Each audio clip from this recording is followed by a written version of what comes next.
skeleton socks today for the Ghost of Christmas Past. Or, no, Ghost of Christmas Future. Ghost of Christmas Yet to Come. Anyway, it is Dressember, day 20th.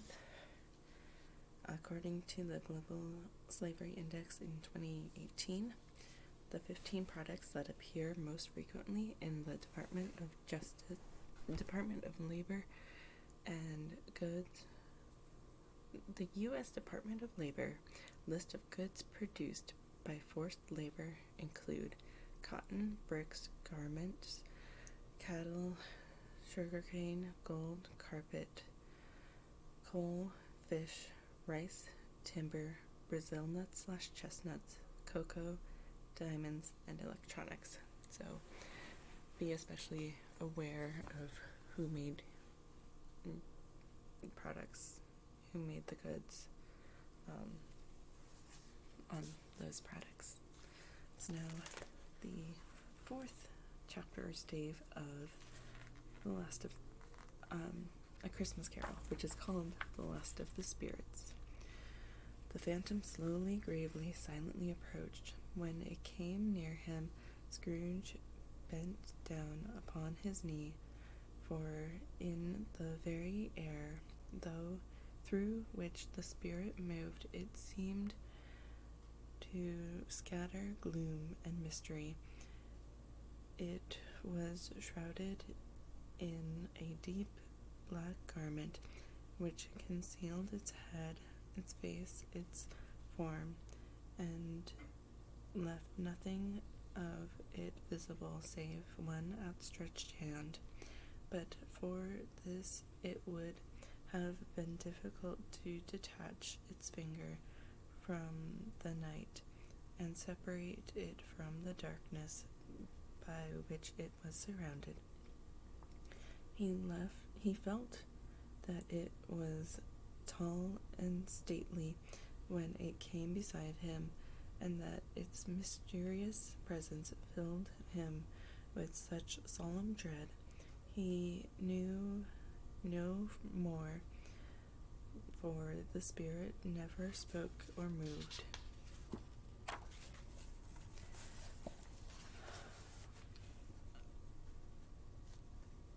"I am in the presence of the ghost of Christmas yet to come," said Scrooge. The spirit answered not, but pointed onward with its finger.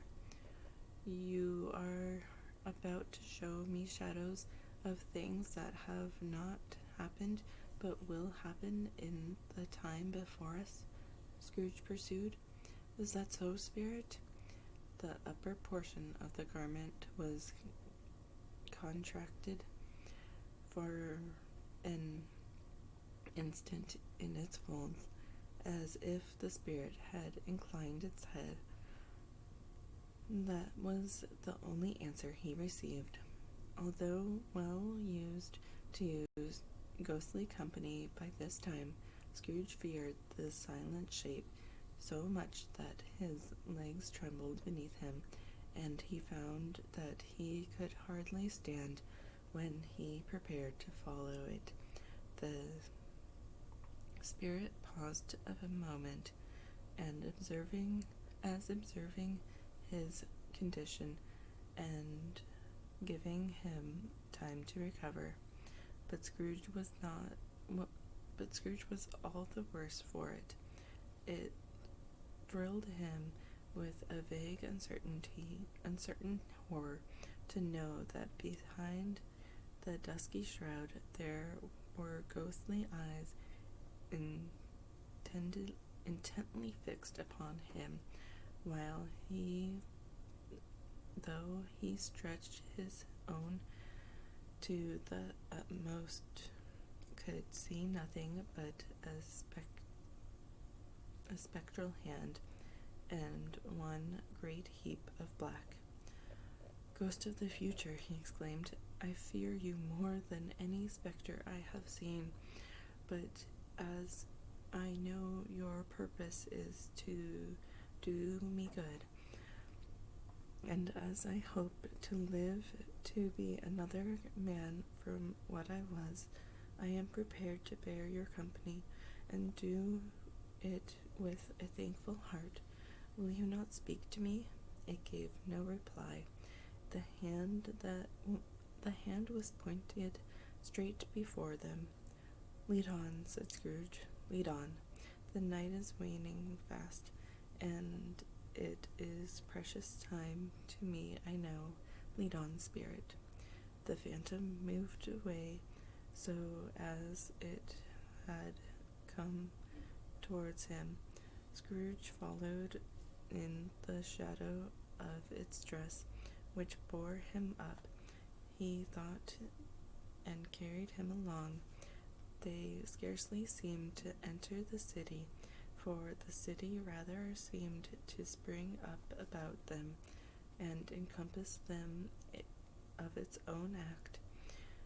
But there they were, in the heart of it, on change, almost amongst the merchants who hurried up and down, and chinked the money in their pockets, and conversed in groups, and looked at their watches, and trifled thoughtfully with their great gold seals, and so forth, as Scrooge had seen them often. The spirit stopped beside one little knot of businessmen. Observing that the hand was pointed to them, Scrooge advanced to listen to their talk. No, said a great fat man with a monstrous chin. I don't know much about it either way. I only hear he's dead. When did he die? Inquired another. Last night, I believe. Why, what was the matter with him? Asked the third, taking a vast quantity of snuff out of a very large snuff box. I thought he'd never die. God knows, said the first with a yawn. What has he done with his money? Asked the red-faced gentleman with a pendulous excrescence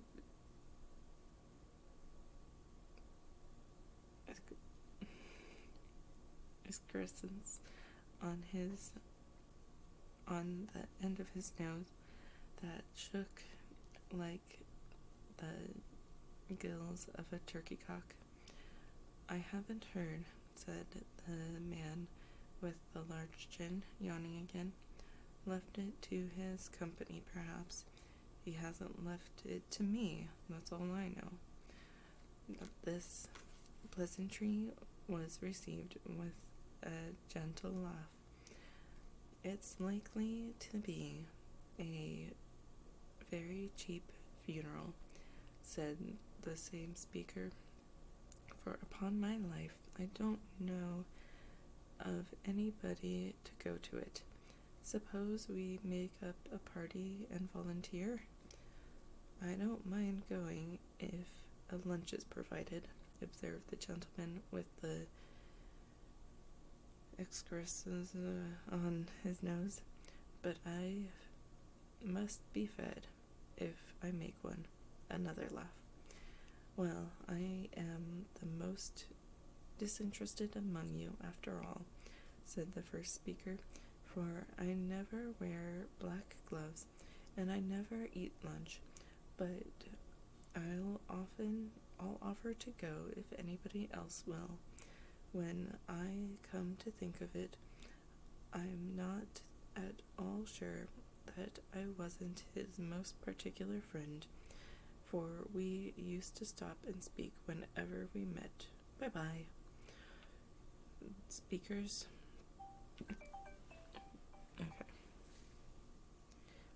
and listeners strolled away and mixed with other groups. Scrooge knew the men and looked toward the spirit for an explanation. The phantom glided on into the street, its finger pointed to two persons meeting.